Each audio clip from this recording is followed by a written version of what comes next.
আসসালামু আলাইকুম এভরিওয়ান, আশা করি সকলেই ভালো আছেন। আজকে আপনাদের সঙ্গে শেয়ার করতে আসলাম অন্যরকম একটি ভিডিও। সচরাচর আমি কোনো রান্নার ব্লগ বা ভিডিও শেয়ার করি না, কিন্তু যেহেতু আজকে আমার পছন্দের মাছ পাঙ্গাস ভুনা করব, তাই ভাবলাম শেয়ার করি। পাঙ্গাস মাছটা সবাই খেতে পারে না, আবার সবাই কিন্তু রান্নাও করতে পারে না। এর রান্না করার একটা গোপন ট্রিক্স রয়েছে। যারা খেতে পারে ভালো, কিন্তু যারা গন্ধের কারণে খেতে পারে না, আমার মনে হয় আমার দেখানো এভাবে রান্না করলে অবশ্যই খেতে পারবে। পাঙ্গাস মাছের গন্ধের জন্য যারা খেতে পারে না, তারা রান্না করার 10 মিনিট আগে এভাবে লেবু আর লবণ দিয়ে মেরিনেট করে রাখলে গন্ধটা চলে যাবে। আমার ভয়েসটা একটু ইগনোর করবেন, কারণ প্রচন্ড ঠান্ডা এবং জ্বরে ভুগছি। লেবু লবণ দিয়ে 10 মিনিট মেখে রাখার পরে আমি ধুয়ে নিয়ে এসেছি। এবারে লবণ হলুদ দিয়ে মাখিয়ে নেব ভাজার জন্য। পাঙ্গাস মাছ ভুনা করার জন্য বা পাঙ্গাস মাছের দো পেঁয়াজও করার জন্য আপনাকে সাধারণত অনেক বেশি কড়া করে মাছ ভাজতে হবে না। তবে আমাদের বাড়িতে কাঁচা মাছ কেউই রান্না করলে খায় না, হালকা করে হলেও ভেজেই রান্না করা হয়। আপনার আমার ব্যাকগ্রাউন্ডটা খুব ফিটফাট দেখতে পাবেন না, কারণ আমি আমার আম্মুর মাটির চুলাতে রান্না করছি। আমাদের কেননা পার্সোনালি মনে হয় গ্যাসের চুলায় রান্নাটা অত বেশি মজা হয় না, এই কারণে খুব বিশেষ প্রয়োজন ছাড়া রান্না করা হয় না। তেলটা গরম করার পরে এবারে মাছগুলোকে ভালো মতো ভেজে নিচ্ছি। আর মাছের পিসগুলো যেহেতু অনেক বড় ছিল, ছোট টুকরো করে কেটে নিয়েছি। আমাদের বাড়িতে খাওয়া দাওয়ার ব্যাপারে আবার একটু নাক সিটকানোর অভ্যাস আছে সবারই। এর মধ্যে মশলা না ঢুকলে খেতে ভালো লাগবে না। তেলটা ভালোভাবে গরম হয়ে গেলে মাছগুলো আর লেগে যাবে না। তেলটা অবশ্যই ভালোভাবে গরম করে তারপরেই মাছগুলো ভাজতে হবে।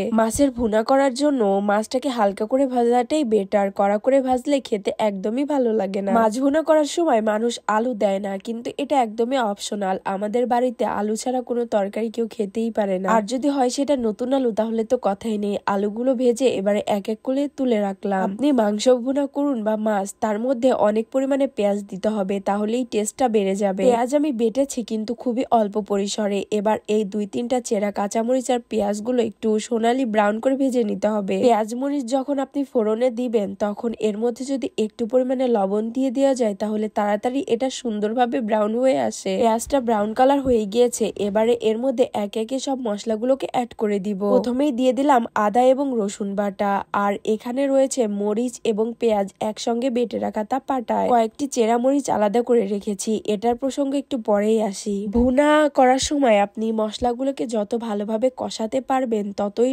তরকারিটা টেস্ট হবে। রান্না করাটা খুব সহজ কাজ, কিন্তু এটা তাড়াহুড়ো করার কোনো বিষয় নয়। রান্নাটা একটু হাতে সময় নিয়ে একটু রসিয়ে কষিয়ে করলে খেতে দারুণ মজা লাগে। মশলাটা একটু ভাজা ভাজা হওয়ার পরে আমি এখানে স্বাদ মতো লবণ দিয়ে দিচ্ছি, আর দিয়ে দিব হলুদ। তরকারিতে লবণ এবং হলুদের পরিমাণটা ব্যালেন্স করা খুব বেশি জরুরি। আরো একটা কথা বলতে তো ভুলেই গিয়েছি, এখানে আরো দিয়েছিলাম জিরা বাটা। জিরা, আদা, রসুন, পেঁয়াজ এবং মরিচ একসঙ্গে করে বেটে দিয়ে দিয়েছি। এবারে মশলাগুলো ভালো মতো ভেজে নিলাম। মশলা থেকে যখন তেলটা ছেড়ে দিয়েছে, তখন এই ভেজে রাখা আলুগুলো এবং মাছগুলো একসাথে দিয়ে দিব। যেহেতু মশলাগুলো ভাজা হয়ে গিয়েছে, আলু এবং মাছ আগে থেকে ভেজে রাখা, এখানে খুব বেশি পানির প্রয়োজন হবে না। মাছগুলো যেহেতু একদম কড়মড়ে করে ভাজা না, তাই খুব আলতো হাতে খুব সাবধানে নাড়াচাড়া করতে হবে। মশলাটা এপিট ওপিট করে দিয়ে খুব আলতো হাতে রেখে দিতে হবে। একটু ব্লগ উঠে আসলে এখানে দিয়ে দিতে হবে গরম পানি। গরম পানি আসলে খাবারের টেস্টটা অনেক বেশি বাড়িয়ে দেয়। বাটনাদানি ধুয়ে প্রথমে অল্প একটু পানি দিয়ে দিয়েছি।